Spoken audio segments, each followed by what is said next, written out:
Hello and welcome to Mutant Academy. This is the show where me, DJ and Sal from Comic Pop talk about everything X-Men. If you've checked out this show before on our YouTube channel, you know we've gone through all of the X-Men movies from X-Men 1 to New Mutants, and now we're trying something a little bit different. That's right, we are diving into X-Men, the animated series. And because an animated series is different than the movies, that requires a little bit of a format change from us. If you've checked out Spider-Versity, you should be familiar with it. We will be covering 2 episodes of X-Men, the animated series, for every episode of this show. We will also be pre-recording the episodes. So if you would like to check them out early or watch them live, you can do that either as a member of our YouTube channel or on our Patreon at patreon.com/onlystupidanswers. Both ways not only give you early access to the show, but they help support it. And I want to thank each and every one of you that help make shows like this possible and for continuing this mutant journey with us. Enjoy the show. Welcome to Mutant Academy. I'm your host, DJ Woldridge. With me, as always, is Sal. Sal. Snicked. How are you doing? I'm good, man. Yeah. I'm as good as I can be. I'm happy to be here. Yes. I'm always thrilled to do this show, and I'm happy to be amongst good people and fun conversations. So I love it.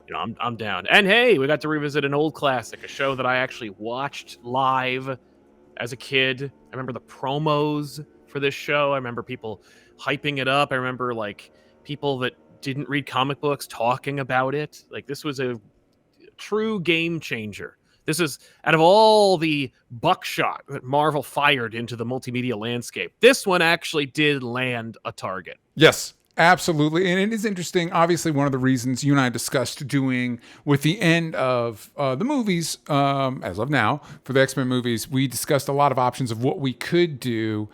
And at least for me, sorry, I'm looking over my notes and I realized I bungled a couple things, but hey, you know what? We're gonna roll with it. All right. But it was like with X-Men 97 and all the hype around that. It was like it'd be crazy not to dip our little toe into X-Men the animated series, because I don't know about you. Sam and I watched a couple episodes for some Patreon thing we were doing years ago. Mm-hmm. Other than that, I have not revisited this show. I have fond memories of it, but I haven't revisited it. Is that how is that with you? I rewatched it for a couple of, when we were dabbling in the concept of making commentary videos for comic book related media. Yeah. That's how I was intimately familiar with Gen 13. Yeah. Jesus. Generation X. Yes. I made that connection because originally Gen 13 was going to be called Gen X. Yep. And then Marvel said no, and called it Generation X. But yeah, so that's how I saw that movie, and it was for that commentary show that is now defunct, but still available on our channel. Yeah. But we watched, I think, just the pilot, like the TV movie. Yeah. Where it was like the first 2 episodes of Night of the Sentinels, and that was fun.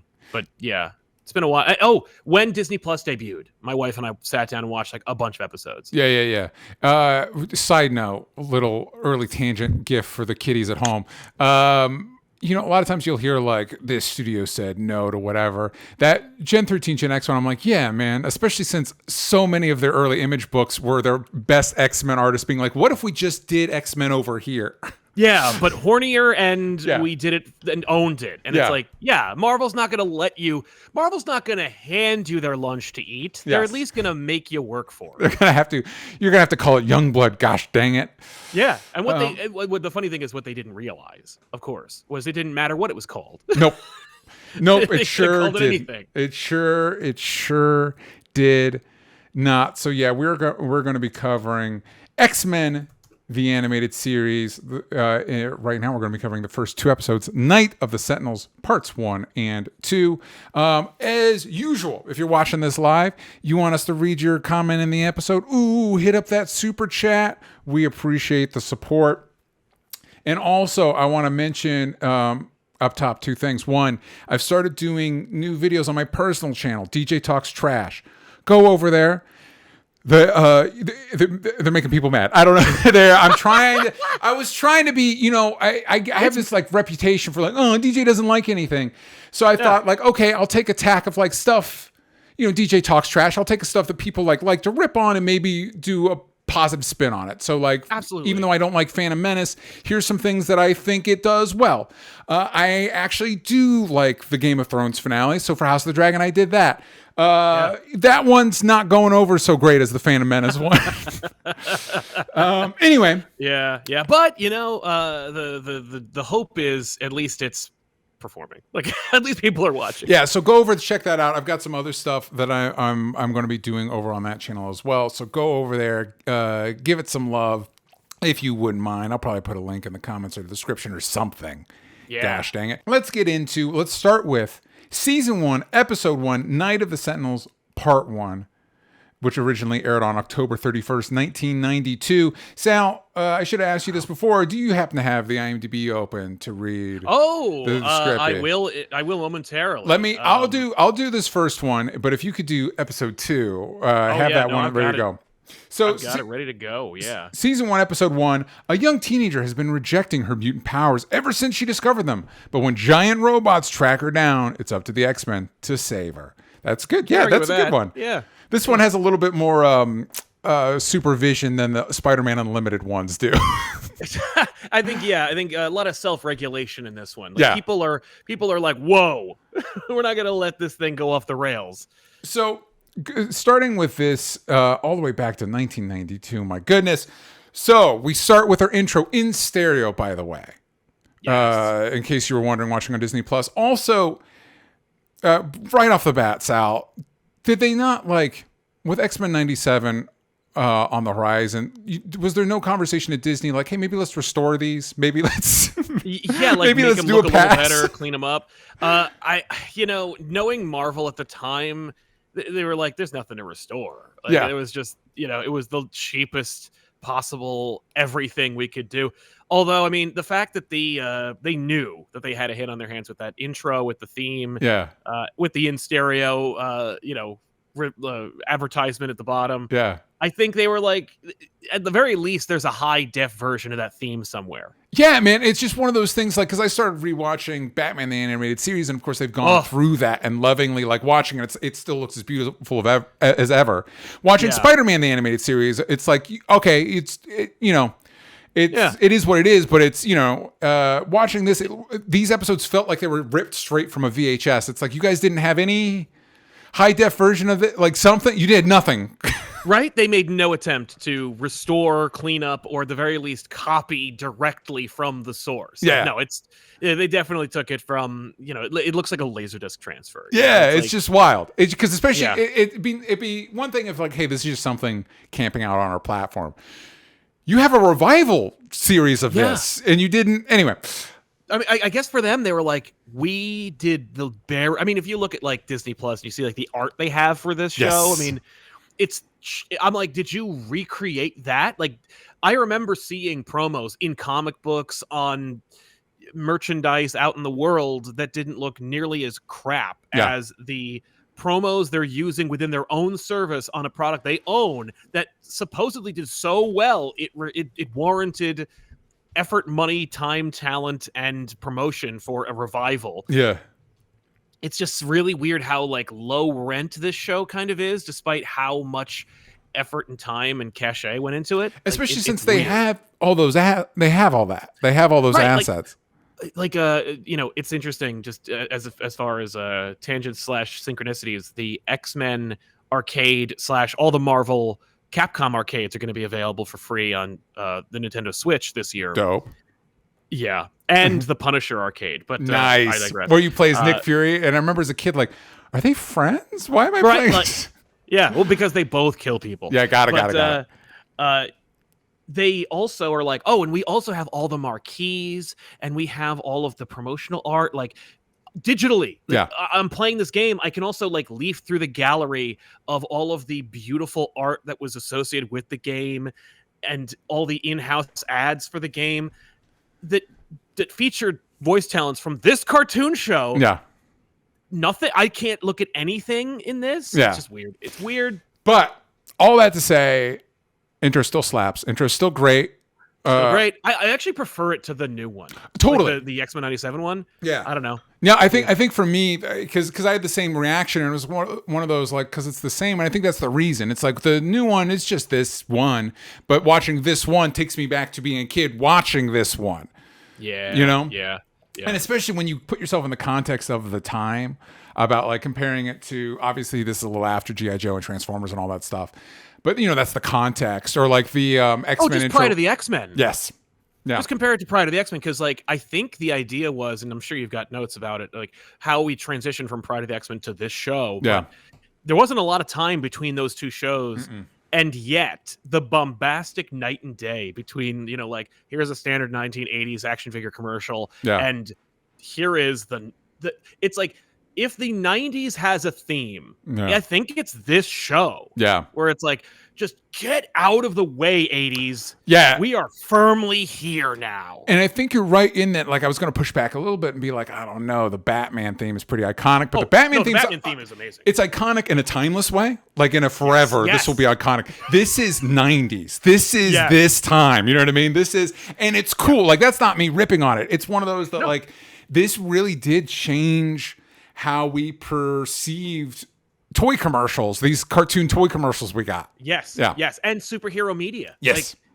Like, I think that at that point, giving people at least a melodramatic interpretation of comic book serialized storytelling on television showed the audience at large, it's possible. It's not just possible, it's here. Yeah. And every time they don't do it, they're doing it on purpose. Like, at least that was my interpretation of the X-Men cartoon, and then subsequent cartoons after that. Where I'm like, so every time you don't do this, you're just saying, I'm not gonna do this. What's interesting? Sorry, finish your thought. No, that's just and not to say it was gold. I genuinely don't think this is as good as Batman the Animated Series. I mean, yeah. But I mean, Batman the Animated Series almost divine intervention, whereas this is actually, it's the difference between Captain America and Superman. Superman is the Batman the Animated Series, where it's like, it's this god that was descended from the heavens that was given to us to save us from ourselves. X-Men Animated Series is like, there's just this dude, and he is trying. Yeah. And you can feel that. And I think I think I'm benefiting from the fact that for maybe people that aren't on patreon.com/only stupid answers, whatever, Spider-Versity, not only did we just do Spider-Man Unlimited, but we did Spider-Man the Animated Series, and I was going to save this for later, but like at least these 4 episodes, because spoilers, gang, parts of the show kind of go off the rails the longer it goes on. Yeah. But it's like, yeah, man, you guys just get it better than Spider-Man the Animated Series did. Like, I know after X-Men 97, people are like, do Spider-Man next. I'm like, maybe don't, maybe don't, because this is a stronger foundation to build off of. Yeah, I think you could do it, but it would have to be careful. You'd need somebody like a Greg Weisman to shepherd it. Somebody who knows TV, but also loves the material. And hilarious. Also love themselves. Yeah. We're going to do Spider-Man 98, but we're bringing Greg Weisman back to do it. Yeah. Okay. Okay. Damn it. I also don't know, like, with 97, they're going through these X-Men stories. I'm like, yeah, they didn't do that one in the animated series. Yeah, they didn't do that one. With Spider-Man, I'm like, do you do the Clone Saga? Like, what do you, I don't even know I guess Spider Island? Like, Miles, obviously, but other than that, like, I don't kind of know what you do. There's so much you could do. I mean, especially if you're going to call it Spider-Man 97 and 98. Yeah. There's a lot of 90s stuff in there that you do you do Torment with the Lizard, like you do the McFarlane stuff. Yeah. You could redo the Venom stuff. You could do Venom Returns, where they fight on the island. You could do Carnage for real. Like there's a lot of stuff before the clones. Yeah. But you could also do the clones, but the end of the show is all about them. Yes. So, and I think it did a pretty good job. Anyway, this isn't our Spider-Man show. We have a whole Spider-Man show. Go enjoy that show. Yeah. So, this was all just off the intro. Anyway, so in the opening, we see Sabretooth. Our opening mutant is Sabretooth wrecking shit downtown, and the news is covering it. Jubilee's parents are foster parents. They're watching, and they're like, wow, we should really register our daughter as a mutant. We should really get on that. They're all about it. And now Jubilee is already dressed like a superhero, and for any Gen Z out there, that's just how we dressed in the 90s. We were just cool like that. We accessorized people. It was it was pre 9/11. We had less to worry about. Yeah, we just added things. I will tell you, I tried the visor look. It just made me look like an idiot and got made fun of. Nobody dressed like Jubilee. Yeah, man, it's tough, dude. It's tough because you think like when you're a kid, you think you're all smart and on top of it, and I just look at those pictures. I'm like, why did I think that hat? I've Ned in his stupid fedora. I'm like, yeah, man, yeah. We've all had a fedora era, and when I say that, fedora is a catch-all term for whatever you thought was really cool. Yeah, because the truth is that Ned wouldn't be doing that. The guy that's directing that movie did that when he was a teen, and he's like, anyway, I'm sure it's something different for the Gen Z out there. Okay, so. Because kids born in the 2000s love the Ramones. Oh my God, so much. Anyway, we have a Spider-Man show. We have that. All right. Yeah. So Jubilee literally she goes to the mall. She runs away. And this Sentinel is hunting her down. And the show almost immediately gives the game away because the second a little kid sees that Sentinel, he's like, Mommy, buy me one. Now from Toy Biz at KB Toys in the mall. Yeah. And that Sentinel was available for sale, and it was fire. It was cool. It had a little compartment in its chest that you could put a mutant in. Those toys were cool. They were cool. Yeah, they were cool. Yeah, I know. Before anybody really knew or cared who Deadpool was, before Ryan Reynolds got his claws in him, I had that toy. Yeah. Oh, yeah. That X-Force toy? Yeah. The one that said X-Force on it, like anyone knew what that was in the toy aisle? So we did an episode on Deadpool, and I had to kind of explain. You'd be like, oh, he had a toy. He must have already been popular. And I'm like, you got to understand. They were doing like Fitzroy. Like every X-Men character had an action figure. Chode. Yeah. Was a figure? Yeah. Yeah. Calabac? I think I had Calabac. Right? He had a little guy that came out of his back. Yeah. It was something. So Jubilee literally runs into, just serendipity here, runs into Rogue and Storm in the mall. And this was a good reminder, like these first two episodes, and I think I felt the same way when Sam and I were watching it. It's like, and I've said this before on the show, I'd mess up with Rogue, man. I'd be Gambit, I'd be like, maybe we can figure this out. Hold on a second. No. Thus beginneth my obsession with, like, maybe that's why I went to school in Virginia. Yeah. I don't know. Yeah. But yeah, Rogue really, I always liked the design of Rogue, especially obviously only the Jim Lee design. Yes. But the cartoon, she came alive. They all did. I never really cared about Storm until this show, and I was like, whoa. Yeah. Dope. Well, and they do, I'm going to walk this back a little bit later, but they do a good job. They do a good job with Storm's power level. She gets some cool moments. I will say, watching these episodes, they're a little loosey-goosey with how powerful characters are when, depending on where we are in the episode. Oh, yeah. I remember in the X-Men revival in X-Men 97 when they're like, Storm, tell them the weather or whatever. And she comes in and does all that. I'm like, they're going to do Power Storm in like the next episode, aren't they? Yeah. Because they don't know what to do with a person that powerful. Just like when I recognized in every X-Men movie, they're like, well, the first thing we got to do is make sure the Professor X is incapacitated. Yes. Because I'm a bad writer and I have no idea what to do with that character. With that. And you'd think it'd just be as simple as like, make them less powerful. Yes. just make them less powerful. Just don't have them be. Just give them limits. Why does multimedia always want to make Superman less powerful? But yeah, but everybody else is like super powerful. Yeah, like I should also point out. Oh yeah, go. Oh, just the whole mall sequence is just lifted out of Terminator 2. Oh yeah. 90s, the whole thing is John Connor in the arcade in Terminator 2. They're making some smart decisions here. Okay. We're not starting with Magneto. We're starting with humans and the Sentinels as a threat. So that gives us an opportunity to contextualize the mutants, but also like build towards bigger threats. Although they make some decisions with Magneto that watching now in 2024 shocked me. This is the first time? Anyway. But you're absolutely right. You can feel the conversation in the writer's room being like, Terminator 2, right? We've got one of the X-Men's biggest villains is killer robots. Kill our protagonist. Like, the Terminator, right? We're going to do a Terminator first, right? And everybody's like, yeah, duh, of course. Oh, duh, it's 92. Yeah, that movie, like, literally is still fresh in our minds. Yeah. Like, yes. Yeah. Yeah, so she runs into Rogue and Storm. Meanwhile, Gambit is buying cards in the mall, dressed like Gambit. Yeah, Head sock and everything. What he dresses like, yeah. This and, is his and normal. Despite that, it's working. Listen, man, I get it. It's similar with Rogue. It's like I get it. And that's the tragedy of Gambit and Rogue is just so much sexuality. Yeah. That of course they're the two gravitated towards each other. Yeah, they have their own sexual gravity. Yes. They're going to come into each other's orbits. They're going to, you're going to collide. Also, worlds are going to end. It's weird. It's weird that for some reason Magneto's powers keep Rogue from absorbing stuff, but Gambit literally like charges stuff with his skin. There's not something you could whatever. I think it's just because they were like, I think they drew it. I think Jubilee just drew Magneto with his helmet off and Rogue in torn clothes touching him, and they were like, sure, this is awesome. Yeah. Oh, especially since when we get on later in the show and we get to Magneto, it is the peak example of Magneto's powers being just everything. Just master of magnetism means you could do whatever. Yeah. Yeah.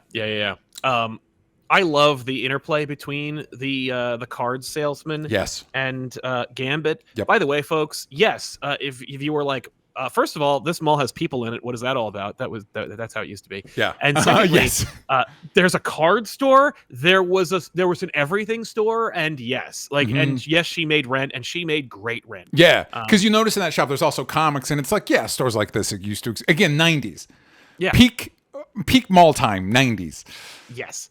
Yeah, and it's a good. I love that. Yeah, man, and it's one of those. If you in the intervening years, when I ever wonder, like, why did I like Gambit so much? Watching this is like, oh yeah, this is why. Yeah, he's so women cool want to be here. with him, men want to be him. Yeah, yeah. He's so cool. Anyway, so Jubilee. There's a whole like. Oh yeah, I've skipped over a bit where like the Sentinel like rips out Jubilee's room looking for her, and her parents have the audacity to come upstairs like, "Hey, is everything okay?" It's like, come on, man, half your house is gone. What do you mean? Yeah. Anyway, also, if you were thinking like, "Oh man, it's the early '90s," will Frank Megatron Welker be in this show? He'll play the foster dad. He will sound exactly like Freddy from Scooby-Doo. Yep. A little off-putting because you're like, I'm supposed to not like you, but I mean, Are you not supposed to like him? Because they walk that back pretty. They yada through some of Dad's decisions. They sure do. Yeah. But I'm supposed to think they're idiots. I mean, like, Jubilee doesn't live with them anymore after this episode. Yeah, true. And they're her legal guardians. Mm-hmm. So Gambit tries to help Jubilee. He gets knocked out. Jubilee steps up and uses her powers to throw off the Sentinel. Storm shows up, the mistress of the elements. Yes. Because it's a 90s cartoon. Somebody should have told 97 to leave some of that stuff back in the 90s. Anyway, I love this stuff. I think Storm yelling about everything is like a woefully underutilized aspect of her character. That like how the kryptonite was not an invention of the comic book. No, that's fine. Put that stuff back. Yeah, I need that stuff where she's just like. This is a woman fresh off of being a god and then having to move to Westchester. She's like, I'm gonna get my kicks, my lordship while I can and where I can. Yeah. And in this case, I'm gonna friggin' conjure lightning and command this robot to do my bidding. Also, I have magical girl powers. Yes. Yep. where I fire lightning at my feet. Yeah, and I have a costume, which is cool. I'm down. I don't care. Iron Man cartoon will do it a couple years later where Tony has one suit, and if he pushes a button, it transforms into a completely different suit of armor. Yeah. Mm-hmm. Yeah. Why not? Because they need to sell 30 action figures of different armors. They sold so many of those armored action figures. Yeah. So Cyclops one-hit KOs the Sentinel. Nice. He has this line, energy blast. Here's one from a pro, and it is one of those that, like, I'll say this. I have a note about this later, but it's like Cyclops is such a drip, but he's capable. Dude is capable. The guy who replaced Cyclops on the '97 show did a great job, but Norm Spencer, this is what I hear this is Cyclops' voice. Totally. And he crushes it. His, of course, not line. I think it slaps. Yeah. We're going to get there. So but him funny. saying like, "Here's one from a pro," I'm like, that's it's a good line. The energy blast. Yeah. It's pretty solid. It's stuff. a good line. I don't really love Cyclops in these shows, but it's a good line and it's a good moment. No, but you're right though, and I have this in my notes too about the voice cast, because when we did Spider-Man, there was a lot of times where I was like, wait, that's the choice for that character. This one, it's like, yeah, man, this is what I hear in my head. This is just like Batman the animated series. Like the animation is not as tight as Batman, but when it comes to voice casting, it's like, yeah, this is what I still in my brain, I still hear in my head. Sorry, Hugh Jackman. When I read Wolverine, it's still what is it, Cal Dodd? Yeah, you know. Oh yeah. No, it's that. It's scrappy, gruff. It ain't Hugh Jackman. I love Hugh Jackman. He's great, but I'll always hear Cal Dodd because what he captures, and I do think I'm on the record for not loving '97 as much as everybody else, but I do think it would be a mistake for Marvel to not look at that and be like, all right, so this is kind of what we're doing. This vibe, maybe we give them more modern costumes or whatever, but this vibe, especially if we're trying to differentiate from the movies, we should just do the X-Men 97, but not necessarily say that's our in-continuity X-Men. This show is the thing. Is the vibe. You know what I mean? That would be a mistake to not do that. I completely agree. Yeah. Although, like, I love the predilection from a lot of audience members who are like, I want to see the 05. Like, I want to see the X-Men actually be like teenagers and watch them, because what they really want, I think secretly behind the scenes, they want to watch them grow into the 97 squad. Like, it's weird every time Wolverine joins the X-Men in the beginning. Yeah. I don't like it, but I understand the motivation because Wolverine sells, and you can't do 3 seasons or 2 movies. Well, Wolverine's over there, and you're like, one day. Yeah, don't worry, he'll join the X-Men. I do think there's merit. I remember a few years ago when I was sick, I was watching the X-Men Evolution, which was a little past my time watching those shows. Yes, and it was one of those like, this is good. This is a smart take. This is a smart direction. Again, trying to come out of the shadow of '97. Having them be younger, Wolverine and Storm, they have made the smart decision of like, we're not going to do teenage Wolverine and Storm. They're going to be teachers. Nobody wants to see that. So maybe there's something there, but I do think, and it was a little disappointing. We liked First Class. But it was a little bit of a bummer that like, what about the original 5 though? Especially if 2 movies later you're going to do Apocalypse. Have Angel in there in the jump. I know. Better than Banshee. Come on. Banshee was a weird choice, and I think it has to just do with cost, right? They were just like, Banshee's cheaper. Yeah. Also, maybe we could kill him and nobody would throw a fit. Anyway, so Jubilee's taken to the X Mansion. As she like makes her way through the X Mansion, she sees Beast. God, I love this Beast. Watching these episodes, I'm like, Beast is so much fun. And it's such a, like the little quotes he does, and I think they make the smart decision where all the little smart little sides he does, it's not like, haha, look how smart I am. He's doing it to entertain himself. He's like, isn't this all right, whatever. Those are for him. yeah. George Booze's portrayal of Beast is, again, genre defining. Yes.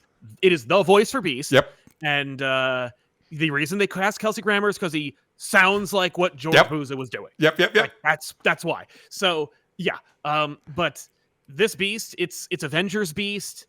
He's great. Yeah. And it's the Beast we've all been trying to get back to since he, I guess, went back in time and acted like a douche. Yeah, it's so weird because he's evil now, right now in the comics, right? Back. Oh, he's back. They fixed it. Good. Fine. Spoilers for Krakoa. Yeah. They fixed it. Because it's like, this is great. I love this guy. I forgot how much I love this guy. Yeah. He's so, and he like you said, he does it for himself. Mm-hmm. His swinging, his acrobatics. He's not doing it to show off. He just does it because it's second nature for him. This is what he does. Yep. Okay. So she sees Beast. She sees Morph, who's mimicking other people. This is a good like, hey, here's our characters. Here are their powers. We meet Jean and Professor X. Jean is not given a lot to do in these episodes. Unfortunately, no. Yeah. And this is also, Jean, first of all, that outfit's doing her no favors. That rear ponytail out of the head sock sucks. Yeah. And I don't know. I think they were trying to go with like a matron thing. They were like, just really put her over like, just make you not look, her Phoenix suit is the best suit. And if you don't like Jean, Well, get used to her because Yeah. she's going to be dominating the show Yeah. in a few short episodes. And it's a bummer because I think there's a lot of merit to Jean, but she struggles under the weight of being the center of one of X-Men's most well-known plot lines. Yes. To the point where she now has if I remember right, she's getting her own standalone series, and it's called Phoenix. Of course. Yeah. Well, who the hell wants to buy a Jean Grey book? But I will say, Catherine Disher, again, there is no weak link in the cast. Yeah. Her deliveries on everything are just fire. Yeah. No, I guess pun intended. She's great. Like you believe it. Like she believes it. You know, she calls out for Scott, and there's compilations galore on YouTube where you can just listen to her yelling for Scott or them yelling for each other. But every time she does, you're there with her. You're like, oh, I hope she finds. I just hope she gets to Scott. So Jubilee, she kind of panics as she's running through the mansion. She comes across a door that is clearly labeled "Danger Room." Danger Room. And she's like, oh, maybe I can hide in here. And so she goes in there. And I do have questions. Yeah. And this will come up throughout the show because this show is such a seminal piece of X-Men lore that touches on so much of it. A lot of my general X-Men thoughts will come to the surface. And it is like, how dangerous is the Danger Room? Because it does look like it could kill Gambit in this scene because he almost gets squished. And it's like, are there no safeties on the Danger Room? I mean, there are safety guards in place. I think we just go right up to the limit of how dangerous the Danger Room is. But it is named that. Yeah. You know, they do call it the Danger Room for a good reason. And it's because it's effing dangerous. But yeah. This is also, this reveal for Wolverine, there are a few cartoon intros to a iconic character like Wolverine that hit as hard as this. Wolverine blasting through the wall, the music sting, the sound effects, you hear the claws, you hear the explosion, which is actually the exact same sound effect of him going through that wall as the Terminator going through the wall in Terminator 2 when he pulls when he goes to get John in the clean room. Anyway, but then Gambit off screen, there you are, Wolverine. Like the audience is like, finally. Yeah. When you compare it to Pride of the X-Men, the night and day of understanding, Wolverine's our guy. This is, by the way, we didn't realize at the time, Wolverine's our guy. Welcome to the show. Yeah. You're right. It's great. And what's funny too is, and this is the moment, these first two episodes do a good job of, in Saturday morning cartoon parlance, like this isn't the fucking Sopranos. Like when I'm singing these shows praises, it's in the context, especially when it was released. Of it being a Saturday morning cartoon TV or toy commercial. Yeah, meant to sell you toys, but smart decisions of like, Wolverine, we don't, mall situation, Wolverine's not there. We're going to show you to what in your brain are the second stringers, Gambit, Rogue, whatever. We're introducing you to Jubilee. We're going to build to Wolverine.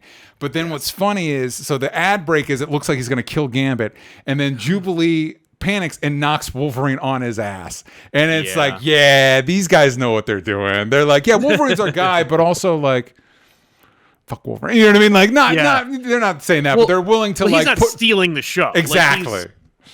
Exactly. Like he can be taken down. He's not invincible. His popularity does not protect him from everything. Well, and I think watching these episodes, they do a good job of balancing that aspect. And what I do like about these episodes, and we'll get into it more, that I would like to, I hope the MCU movies get back to, because they never just, Hugh Jackman's just too goddamn charming.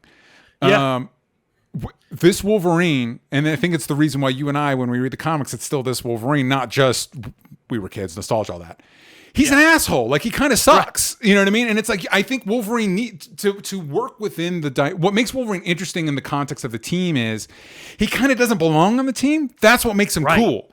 Yeah, this is the first and only time he's ever actually belonged anywhere, and he doesn't really fit very well. Yeah, like and he almost like resents it. It's like I kind of resent it that I like it here.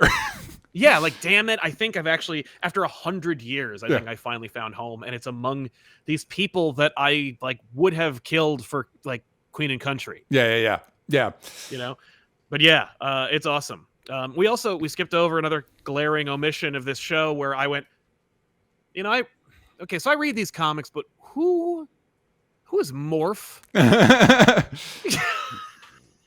and I didn't put it together. I didn't know like convention. I didn't know what like tropes were back then. So maybe I did, but only unconsciously. I was like, oh, he's what's known as cannon fodder. Yeah. He's supposed to die to show how serious the situation is. That's why his power set is he can change how he looks, and everyone else is a god. Yeah. It's 100% like, well, we can't kill off any character people like. So let's make a new character that we can like kill off. And Quotes, then if you've seen and then 97. he'll be annoying for the rest of the series. Yep. After all this, Storm takes Jubilee aside and gives her a mutant exposition dump. Like, what are mutants? Yeah. Good scene. It's a good scene, and I think it's smart that they give it to Storm. Yes. Because, again, coming out of the movies, unfortunately, like, Storm is just underserved. She's just underserved in those movies, and so it's good to watch a piece of media that it reminds you, like, no, Storm is one of the top ones. Like, I don't know about you, Sal, but, like, growing up, like, the two most iconic X-Men were Wolverine and Storm. Yeah, Storm. Yeah, everyone loved Storm. Like, at least they all recognized Storm. Like, Storm was a massive element, and I think it's because she's been around since, the Len Wein issue and like giant size X-Men and made such a like appearance. There have been characters that come and go. I mean, like, I'm sure for some people, like, Gambit is my definitive X-Man, but he represents such a small, narrow window of time. But Storm is like everything that the X-Men are popular for. She has cool powers. Yeah. She's hot AF. Yeah. She has leadership capabilities. Yeah. She is a member of this team. And doesn't overshadow anybody. Like, she works so well across the board in any circumstance, and she has like a fatal like a flaw. Her claustrophobia is something that we can zero in on, and we can ignore or we can lean entirely into. Plus her backstory and stuff is just so great. It's so great, and I think on another level, I think she stood out in that, especially in the 90s, no other superhero team had a Storm. And I think you know what I mean when I say that. You know what I mean? Like, she was it, and she's fucking dope. So I think, isn't she joining the Avengers now? Yeah, she's joining the Avengers. That's great. Now. Yeah. I know. Honestly, I mean, like, there's a reason why in DC versus Marvel. Yeah. It was Wonder Woman versus Storm. Yeah. And those are one of the ones that fans voted on. And there's a reason Storm beat Wonder Woman, even though you're like, wait a second. Wait a second. I love Storm, but well, hold on. Yeah, but I definitely voted for her. Yeah. Absolutely. So Storm gives the mutant speech. And Jubilee asks, why do people hate us? This will come up in multiple episodes. And Storm gives the same answer everybody gives, which is people just fear what they don't understand, which is fine, except also you control the weather and one of your guys has uncontrollable optic blast, which I kind of scary. I mean, just being honest, it's kind of scary. Yeah, but this show is for children and there is no child that doesn't want a superpower, regardless of how dangerous or problematic it is. No, absolutely 100%. But it is I've become more, as I've gotten older, I've become more aware of the flaws in the X-Men metaphor. There's an artist I follow. I think it's Corey. Is it Corey Brickley? That posted this little sketch, and I don't know if it was theirs or if it was somebody else's. But it was like somebody at a convention. Yeah, Corey Brickley, and it was like, check out my new comic, Guns for Hands. It's about people that are born with guns for hands, which is a metaphor for being queer. And the person is like, but wait, there's nothing inherently dangerous about being queer, but there is something inherently dangerous of having guns for hands. And the person's like, shut up. And it's like, yeah, that's the problem with this. Being black or Jewish or gay isn't inherently, you're just another person. It's not dangerous. Some of these people are like human bombs. And so it's like watching this, I was like, the rounding people up with killer robots I'm not for, but like a registration isn't the worst thing I've ever heard of, just so you know what people are packing on any given situation. Yeah, look, it's not my job to come up with a solution. All I'm saying is it's not one-to-one. Yeah, it's not and it does kind of bother me that like the media treats it like one. Like, we're not going to talk about what it's like being one of these minorities. We're just going to talk what it's like being a mutant. And it's like, but they're not Right, but it's not the same. It's not the same. yeah, but there are so few of them. And Yeah. it's like, yeah, no, they technically do qualify as a minority. Yeah. It'd be closer to if people had powers like this in the real world. All I'm saying is it'd probably be closer to the Boys than to X-Men. Yeah, exactly. But anyway, like Sal pointed out, it's a kids show. It's a kids show in the 90s. So somehow Jubilee ends up. We see like Gyrick. I had Trask in my notes because I always confuse Trask and Gyrick. They're the same person in my brain. I see. For me, Henry Peter Gyrick was like the Avengers liaison to the government. So for me, I'm always like, hey, it's that guy. Like he looks exact. He's he's a fun character. Great crazy voice. Bad Dude, guy. perfect villain voice. Perfect. Like, by the way, you shouldn't trust me. I'm the bad guy. So he's talking. Just another name from the files. Yeah. So Jubilee. So Gyrick is talking to Jubilee's foster parents. Jubilee escapes somehow the mansion, and we get to one of my favorite moments in these entire episodes, which is a Sentinel just like sneaking around, stalking Jubilee, like this giant robot that the ground cracks beneath his feet, and she like runs by and he's like, haha, and he like sneaks up behind her. Right? I guess it's just, there could be a argument to be made, but I mean, it's a giant robot in the middle of suburbia. No. Yeah. Somebody would be like, well, call the HOA. What's this guy? What's this thing doing over here? Actually, strangely prescient, because one day suburbia will embrace the giant menacing lawn ornament trope of getting giant skeletons on their lawns. Yeah. We're only one movie away from giant sentinels on our lawns. So Jubilee is gassed and captured once again, but this time by the Sentinels. So Professor X has this mission. He's going to send them into the mutant registration, whatever building. Yep. And Cyclops has questions the decision mostly as a way to get exposition about the nature of the X-Men. But won't they be mad at us if we do that? Because what we're supposed to understand at this point is even though we're 90s level X-Men, they have not appeared publicly yet. They have the Blackbird, they have the uniforms, they haven't done any public missions yet. Yeah, sure. This I'm not gonna. Except when we retcon that they did. I was gonna say because when we get to 97, like we've got the portrait of the original 5 members and all that stuff. I think in season 2 when they introduced Iceman, they're like, "Oh yeah, no, Iceman was a member of the X-Men. These were the X-Men originally. Here's their original costumes." Like, like when Jubilee asks Wolverine about it, he goes, "Nope, that was before my time. I wasn't a member of the X-Men then." Yeah, I'm like, hold on a second. All right, so they're going to go on this mission. Jean finds out Jubilee's gone. Wolverine is going to go after her for reasons that we haven't established their relationship yet. So I don't know why he's like, I'm going to go get her. Yeah. Weird that they didn't they were like, we need the reveal in the Danger Room, but it would make more sense if Wolverine met Jubilee at the mall first. Let's just have our cake and eat it too.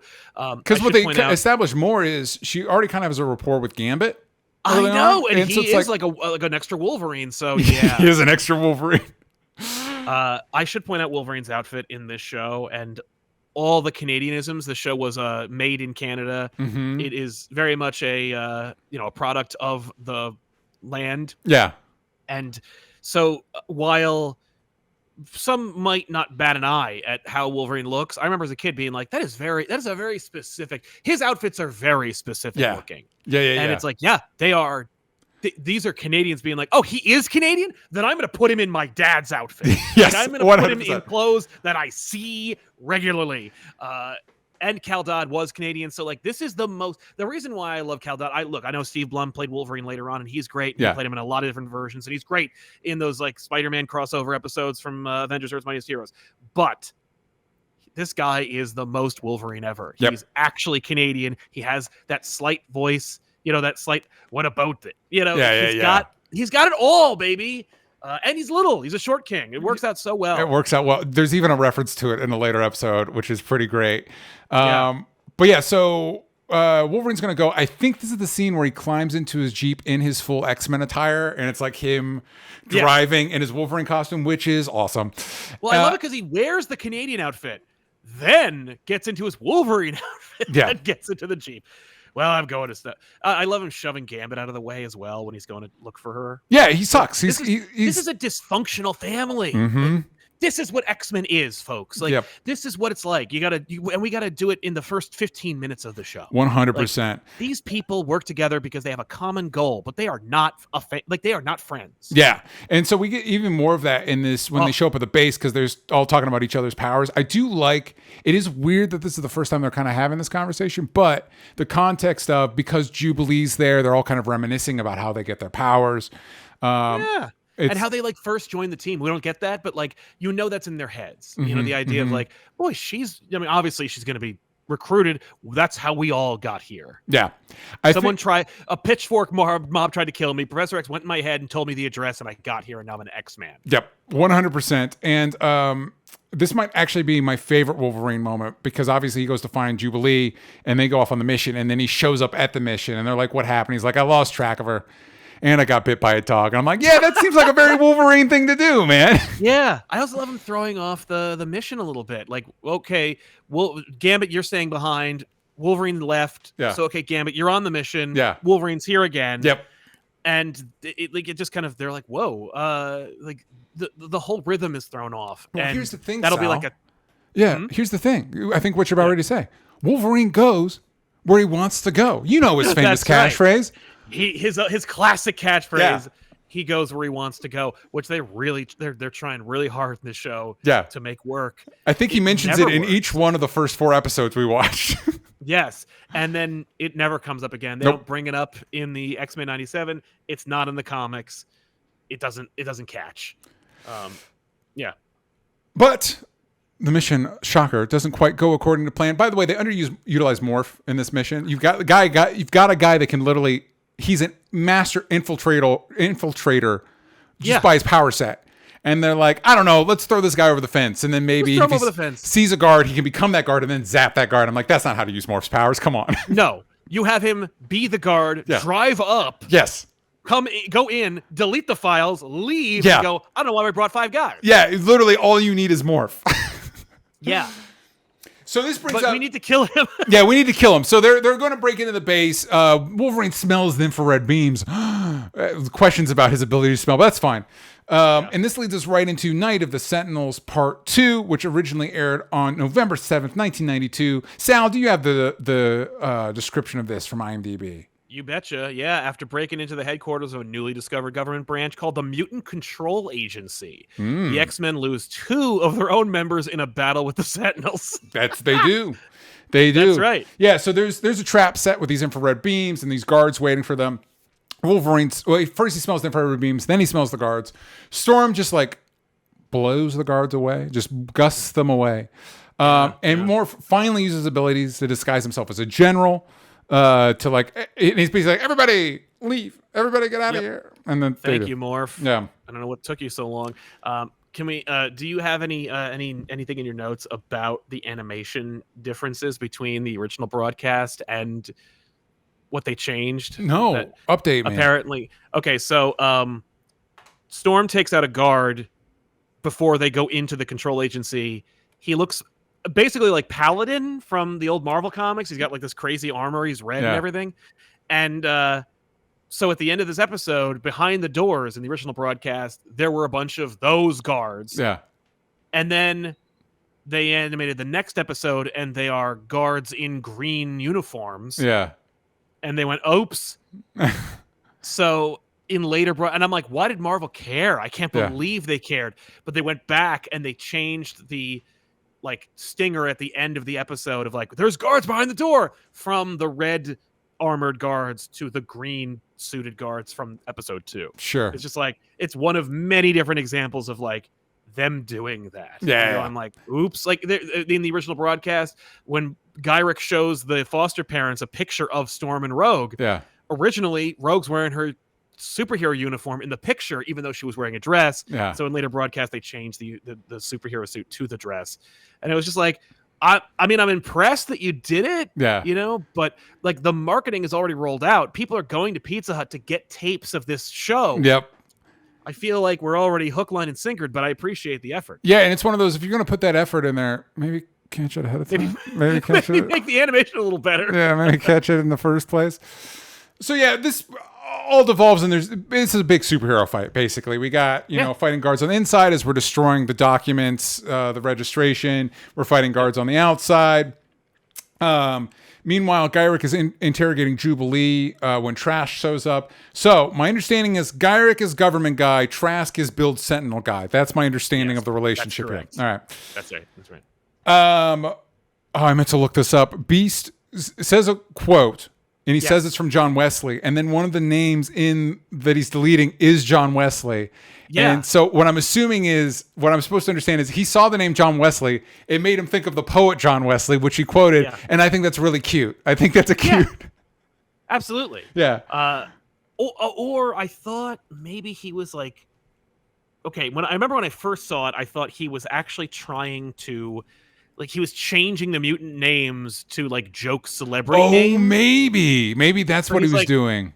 Yeah, he's like, no, William Shakespeare and John Wesley and Edgar Allan Poe were all mutants, and these regular people. And Storm's like, I'll just shoot the monitor with my lightning. Dude, I just again, we said it before, but just Beast just entertaining himself with his little quotes and bits. I'm like, this is adorable. I love this. Yeah, no, he's so delightful. It's a crime that he's not in the show after this. Yeah, man.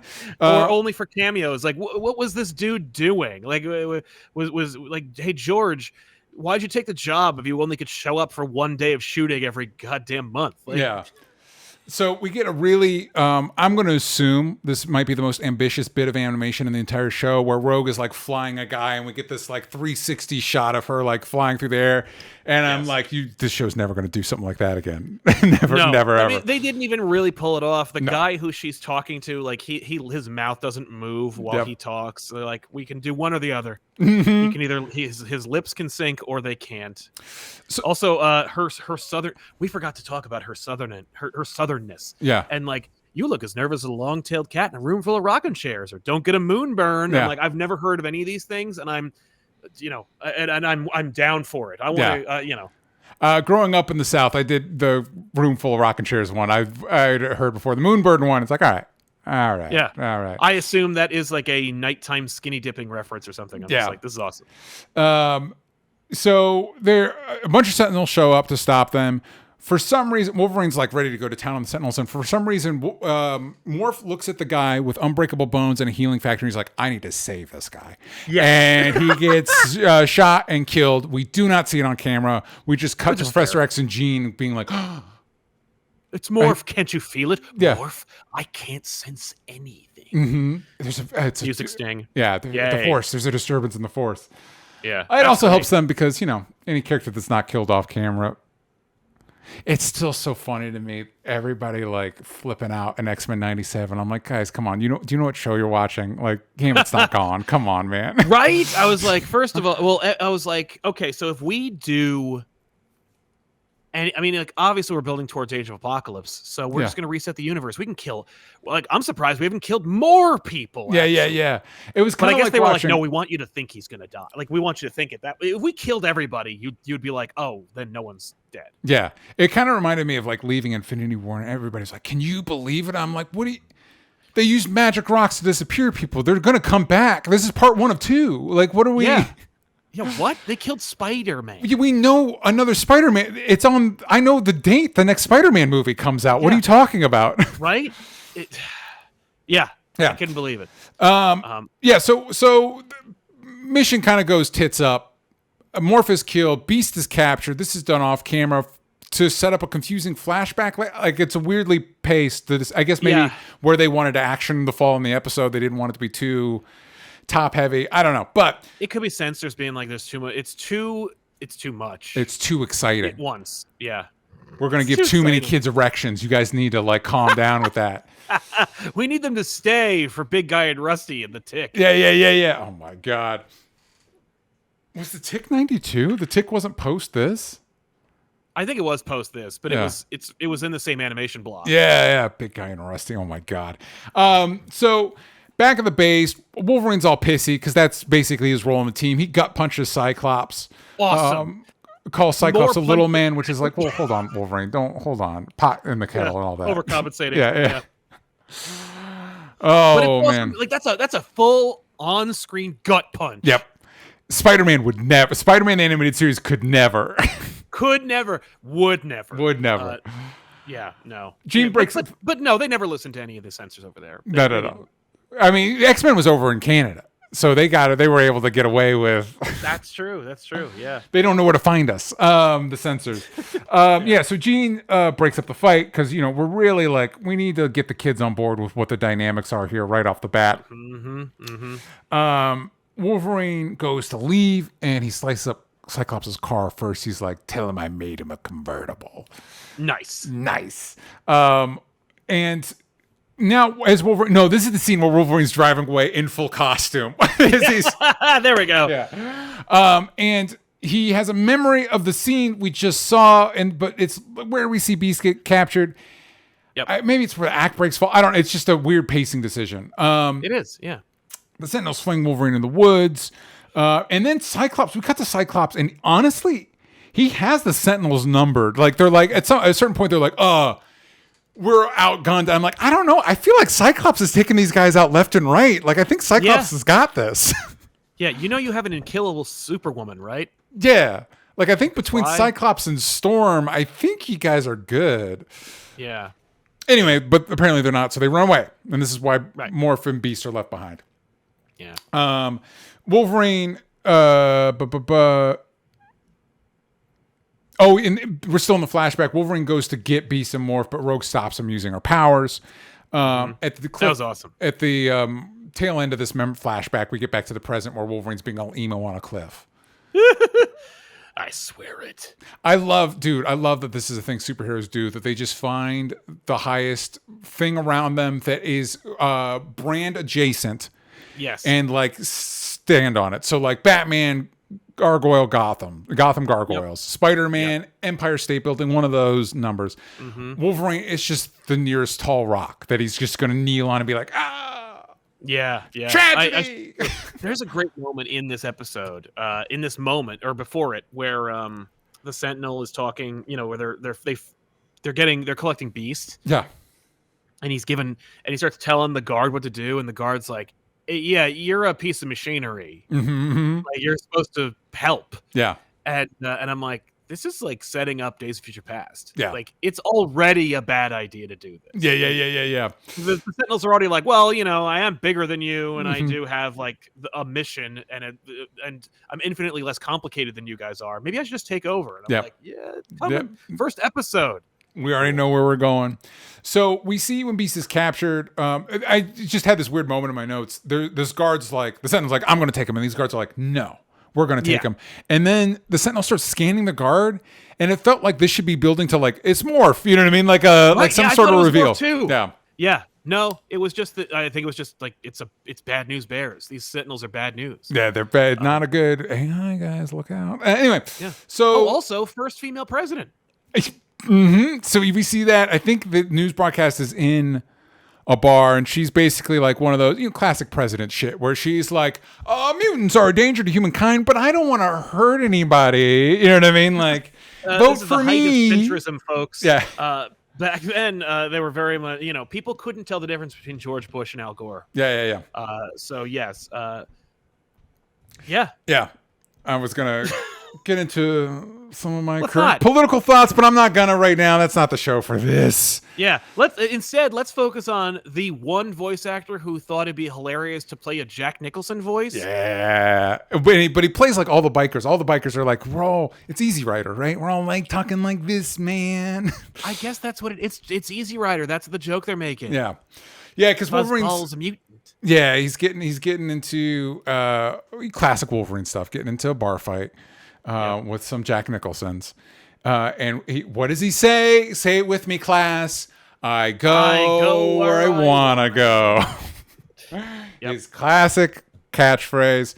So Cyclops shows up, and the guy's like, another mutie. And he starts fucking with the glasses, and Cyclops doesn't think, maybe I should close my eyes real quick. Nope. He's like, oh no, my eye beams! I forgot.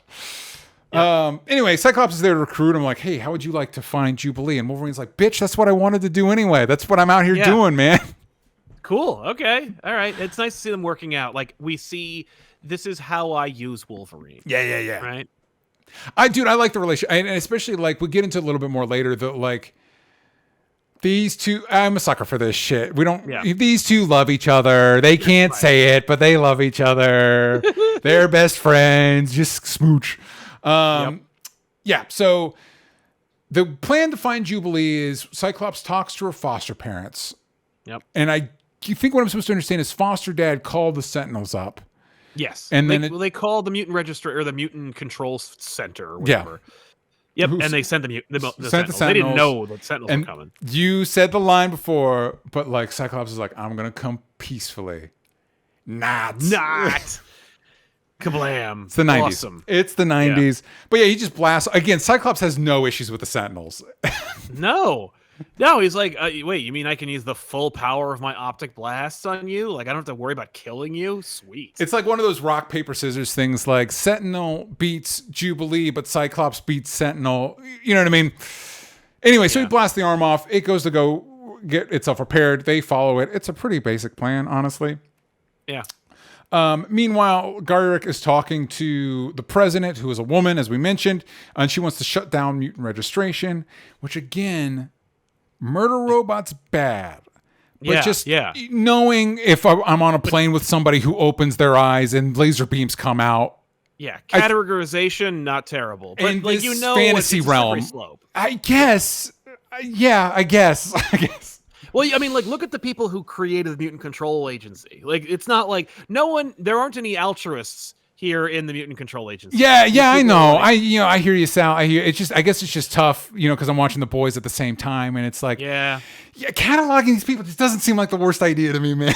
I understand. I know your feeling. Yeah. Anyway, in this fantasy thing, this isn't real. Everybody at home, all right? Yeah. These aren't also not real, so don't get them. So don't get mad at me in the comments, please. So the X-Men show up at the facility, and earlier in the episode when there's all those Sentinels and they're like, oh my god, how are we going to beat them? Not a problem now. They just wipe the floor with these Sentinels. They rally. Like they lost two of their own. They got too comfortable. Yeah. And now they're like, all right, let's do it. So they save the day. They save Jubilee. Jubilee says goodbye to her parents, and she says, even though they've narked on her multiple times at this point, she's like, hey, you're the best foster parents I ever had. Which made me wonder, like, what were the other ones like, man? Yeah, bizarre. These ones called murder robots on you. All right. I guess their heart was in the right place. Sure. So then Cyclops is being emo about the decisions he made with Beast and Morph while Jubilee arrives at the mansion, and that is where we end the opening two-parter, Night of the Sentinel. And again, we said this. I would argue, Spider-Man the Animated Series, weaker show than this, and even on that show we're like, yeah, man, just keep they already have ripped that show off immensely, but like keep doing it. There was things, the Venom art story arc, you should have ripped that off. Watching this, it's like, yeah, X-Men movies, rip the show off, just do this should be your first movie. Yes, like just do this. I mean, it's you don't have to go the biggest ever. It works. I just want to make fun of the fact that, like, she says, her foster mother says, you will come and visit us, won't you? Yeah. She's, what, 13? Yeah. She's like, well, goodbye forever. Forever. But you will visit us, right? Like, yeah, you're legally responsible for me for the next, like, 6 years. Yeah. What are you talking about? Yeah, I have to. But also, if I could choose to, you called murder robots on me. No, I'm not coming back and visiting. Bye. Oh, no, yeah, absolutely. Should we also at this point talk about the Storm voice in the room and how they changed it? Yeah, let's bring it up. All right. The original broadcast had Iona Morris as the voice of Storm. I remember it vividly. Yeah. Like vividly, I remember her. She had like kind of like a slight, almost English type accent. Interesting. She was also American. Unlike everyone else in the voice cast for the X-Men show, she was the only American, which means she was entitled to royalties of future broadcasts, which is the reason this show exists. To sell toys and to be syndicated. Yep. So that was a problem. And so as a result, they hired the woman who is playing her in everything else. Allison Seeley Smith, who plays her in the X-Men 97 show. Yeah. So Allison Seeley Smith played Storm, continuing after essentially the next a few episodes up to the Juggernaut, I think. After that, Allison Seeley Smith takes over. Yeah. But then they went back and had Smith dub over her in all the other episodes she's in. And honestly, like, okay, so Morris is a little more understated. Yeah. She does give all the speeches and stuff, but I don't know. It's a little less like operatic. Yeah. Whereas Smith is like, I got it. Mm-hmm. That's where you get the. What's funny about it is the Spider-Man X-Men animated crossover episodes. Spider-Man is an American show. X-Men is made in Canada with all Canadian voice cast, and we know Marvel is cheap as hell. Yeah. So when they were like, the reason they didn't do the crossover sooner is because they were like, we don't want to spend the money to fly the Canadians to America to do the voices. Whereas I'm thinking, why not fly their voice recordings to America? Yeah. Whatever. So instead, Spider-Man's like, I know, I'll get Storm because Iona Morris will play Storm in the Spider-Man show because she's American and she could drive to the recording booth. Fun behind the scenes stuff at a different time, kids. Now the kids watching this are like, well, why don't you just email the voice? Yeah. Different time, guys. Different time. Sal, before we wrap up this episode, any final thoughts on the premiere of Night of the Sentinels? I think it did everything right. It nailed it. Even though it is, they picked like the weirdest, most complicated period of X-Men in order to like launch. They picked like phase 4 of the team. You know what I mean? Like it's by all rights, it should not have worked. Yeah. And it worked flawlessly. Yeah. In a way, Pride of the X-Men makes more sense because you're just starting with the Claremont. You're just like, this is the reason anybody cares about X-Men, so we're just going to start here. And it's like, yeah. And so now it's like you're even 2 levels deeper than that at this point, but it works. It was fun revisiting it. I will say I'm slightly concerned, having not rewatched it recently. I'm slightly concerned the show peaks here in these first 2 episodes because we record these episodes back to back, and having watched a couple more, it's like it's not that it's bad. No, we're not at some of the weaker moments of Spider-Man the animated series, but it's like, the thing is, the show isn't baffling like Spider-Man. Yeah, it's just a little slow. Yeah, and the animation's not always that great. I'm going to be honest with you guys. No. It's not always that great. But it's a different time. I'm more accepting. I guess I should bring that up too. This world is filthy. Yeah. Every building, every floor, every structure, every table, every surface is covered in lines, dirt, grime. Everything is just like it's like Mad Max 1. It's teetering on the edge of apocalypse. Yeah. Like it's just, I don't know. It's weird. It was weird because no other show looked like it. The Fantastic Four cartoon later, the Spider-Man cartoon. Yeah, it shows purportedly in the same universe, but the X-Men world, and maybe there's something to that. Maybe they're like, like it's a dirty place. It's a dirty world. Where racism exists. Yes, it's not going to be sunshine and rainbows. And I'm like, but it's a weird decision because everything, like from the schools to the restaurants to the prisons, they're all the same level of filth and crime. Yeah. Yep. All right. Well, listen, gang, thank you for joining us in this new phase of Mutant Academy. We're going to be dropping these episodes every other week. If you're watching live, you can have early access as a membership on YouTube, $1 a month, or patreon.com. If you're already a patron, you're already going to be getting these. So fret not. Sal, where can they find the stuff you're working on? Oh, man, I hope you guys swing by youtube.com/comicpop. And, of course, Comic Pop Returns, our other channel where we do like live podcasts, not unlike these. Yeah. You can find me at DJ Talks Trash. Please check out my personal channel. I'm doing some new stuff over there. There'll be links somewhere. Or just DJ Talks Trash. You know where to find me. And we'll see you all next time.